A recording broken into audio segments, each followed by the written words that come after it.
নমস্কার, সুখের চাকায় স্বাগত। বাস্তুশাস্ত্র এমন একটা বিজ্ঞান যেখানে আশেপাশের পরিবেশে শান্তি ও ভারসাম্য বজায় রাখার প্রচেষ্টা অলওয়েজ করা হয়। এখানে আমরা কিছু বাস্তু টিপস বলবো যেটা আপনাকে একটা সুখী ও ইতিবাচক জীবনধারা পেতে সাহায্য করবে। বাস্তুমতে রান্নাঘর কেমন রাখা উচিত? বাস্তুমতে রান্নাঘর সবসময় কোনটা কোন দিকে একটু চেঞ্জ করে আপনারা দেখুন, চেঞ্জেস মাঝে মাঝে করতে হয়, দেখবেন অবশ্যই উন্নতি হবে। বাস্তুশাস্ত্র এমন একটা বিজ্ঞান যা আপনাকে একটা প্লেজেন্ট মোমেন্ট এনে দেয়, একটা সুখী ইতিবাচক জীবনধারা পেতে সাহায্য করে। এটা কিন্তু একদমই ফেলনা না, কারণ ইউরোপিয়ান কান্ট্রিতে বাস্তুকে বিশেষ মর্যাদা দেওয়া হয়। রান্নাঘর এবং উত্তর পূর্ব কোণ সম্পর্কে অনেক কিছু জীবনের সমৃদ্ধির সাথে সম্পর্কিত যেগুলো জিনিস, সে বিষয়ে মনে রাখা উচিত। এতে রান্নাঘরকে অনেক পবিত্র করে তোলা হয়। এবং দেখুন, আমরা যে এত পরিশ্রম করি, কিন্তু এখানে পরিশ্রমের ফল তো আমাদের প্রথম প্রায়োরিটি খাদ্য, সুতরাং সেটা মেনটেন করা খুব দরকার। প্রথম যে জিনিসটা বলবো, অন্নপূর্ণা, মা অন্নপূর্ণার ছবি। মা অন্নপূর্ণা আপনার রান্নাঘরে বাস করেন বলে বিশ্বাস করা হয়।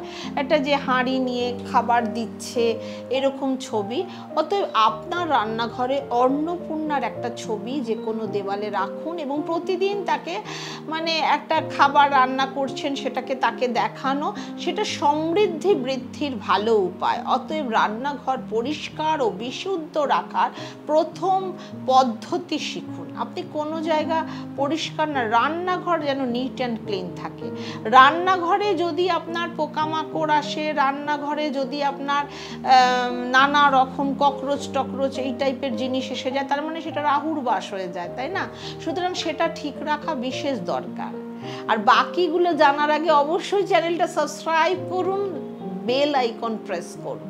এবার বলবো বাসনের ব্যাপার। রাতে ঘুমোতে যাওয়ার আগে রান্নাঘরের বাসনপত্র পরিষ্কার করে তারপরে ঘুমোতে যান। রাতে রান্নাঘরে কখনোই নোংরা বাসনপত্র রাখবেন না এবং ডাস্টবিনও রীতিমতো ঢাকা দিয়ে রাখবেন, কারণ এতে ঘরের আশীর্বাদ নষ্ট হয়।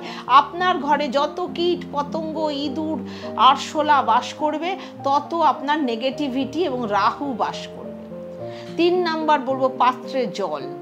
রাতে রান্নাঘরে একটা বড় পাত্রে খোলা জল রাখুন। বলা হয় যে এটি ঘরের সমৃদ্ধি নিয়ে আসে, একটা পাত্রে আপনি খোলা জায়গায় জল রাখলেন। 4 নাম্বার গঙ্গা জল। সপ্তাহে 2 বার অন্তত গঙ্গা জল বা কাঁচা দুধ আপনি আপনার বার্নারের ওপর ছিটে দিতে পারেন, কিংবা কাঁচা জল দিয়ে দুধ মিশিয়ে আপনি স্নান করুন। এটা শুক্র বা বাড়ির সমৃদ্ধির সাথে যুক্ত বলে মনে করা হয়। বা দই আপনি করেও আপনি চান করতে পারেন। 5 নাম্বার বলবো প্রদীপ। যদি আপনার বাড়ির উত্তর পূর্ব কোণে কোনো মন্দির না থাকে, তাহলে প্রতিদিন এটা পরিষ্কার করার পর একটা ঘিয়ের প্রদীপ উত্তর পূর্ব কোণে আপনি জ্বালিয়ে দিন। এতে আপনার ঘরে দেবী লক্ষ্মীর বাস নিশ্চিত হবে। পরিচ্ছন্নতা। রান্নাঘরে পরিষ্কার পরিচ্ছন্নতার দিকে বিশেষ মনোযোগ দিন।